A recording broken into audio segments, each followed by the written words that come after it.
So I'd like to share a tiny bit of my story and then bring forth my question. I've been, following Abraham's teachings for around 7 years now. I want to just stick something in here. You're not following Abraham. Abraham is following you. We're all in this together, What is non-physical is following you. You are the launchers of the rockets, and we are the support system behind it. But we are following you. You are not following us. Let me rephrase. I began listening to myself 7 years ago. We're nitpicking, but it is not good. That's good. And I went from, that was back in school, I went from almost hopeless. I had very little self-esteem. I mean, that was the past, but... Well, let's just tell the new and improved version. Exactly. For some reason, not known to me, I was pinching myself off from my resources, and it played out in lots of different ways. Exactly. Just don't keep telling the story and keeping that momentum going, because it's irrelevant. I'm creating the confidence. We know you are, but what you're doing is you're shooting yourself in the foot and then taking a step forward anyway, and then shooting yourself in the foot and then stepping forward anyway, then shooting yourself in the foot and taking a step forward anyway. I like to take you on the journey, but anyway. But you see, you never take your inner being on that journey. You're taking yourself on a journey where your inner being isn't going. That's why so many movies are so miserable to watch. So I created success. I got to the top of my graduating class. I went up on stage and gave a speech at the graduation to inspire others to follow their dreams. Yes. And it was amazing because it really put things into perspective, where I was, but where I am right now, like the possibilities that life holds. And it's right there at my fingertips. Unlimited. Absolutely. And then I had people come up to me. It's unlimited, except that you need life to help you focus. Because if somebody says, what do you want? You go, but if you've had some experience so that you know what you want, so isn't that step one a beautiful thing that helps you to focus? Yes? It is. Yes? So I had people come up to me afterwards telling me they were in tears, but I felt, as touching as that was, I felt like something was missing. And what you just said, you hit the nail right on the head.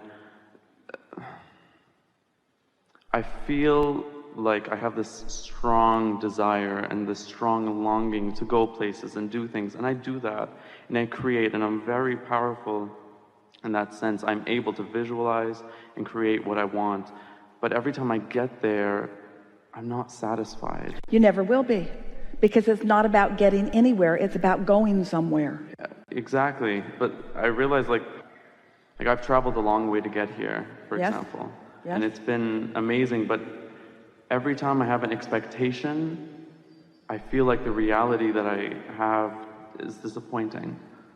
And I don't know, I feel lost right now. You're going to enjoy this, so just relax and let us explain something really basic and really important about that. Because you are an eternal being, we all are.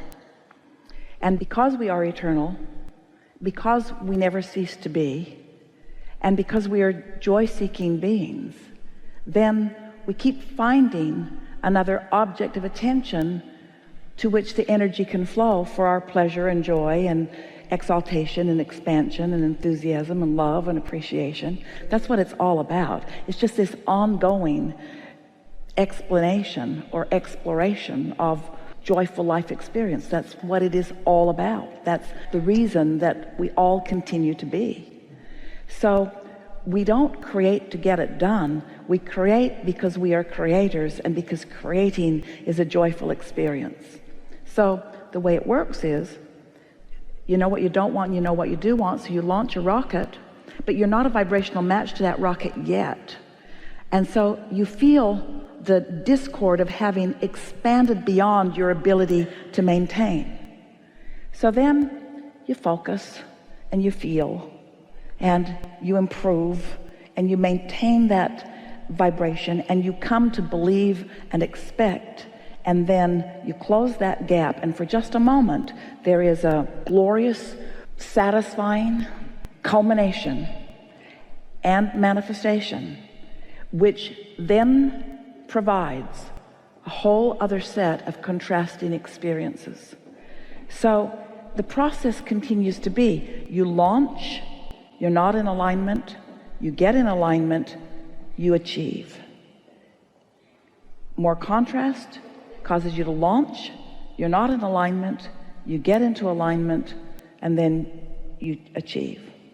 So when it registers to you that it's that sweet spot of closing that gap that it's all about.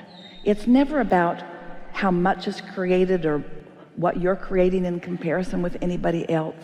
It's only about what you allow life to produce for you in terms of desire. We loved the previous conversation. What you allow life to produce for you in terms of desire, and then your willingness to line up with that. And we're not giving enough words to what happens when that alignment begins to happen, because the fulfillment that happens, just the fulfillment that happens when you come into vibrational harmony with your broader non-physical perspective, is a joyful thing. But when you sync up with that, and simultaneously then sync up with everything that that means, everything that's in that cake that we were talking about, that vortexual cake, and now you're opening all these new doors where ideas and impulses and rendezvous can come, what you begin to feel is your invincibility. What you begin to feel is your power and your cleverness and your clarity and your passion and your enthusiasm. And on top of all of that, you begin, not just begin, you feel completely your worthiness. And now you know you are a master of creation. Now you understand that there isn't anything that you cannot be or do or have. Now you know what it really means to be alive, to be non-physically focused in a physical body with the entire universe as it has evolved to this extent, cooperating with you for your creative pleasure and endeavor. Mastery of life experience, you see. And nothing else will do for you. Nothing else will do for you.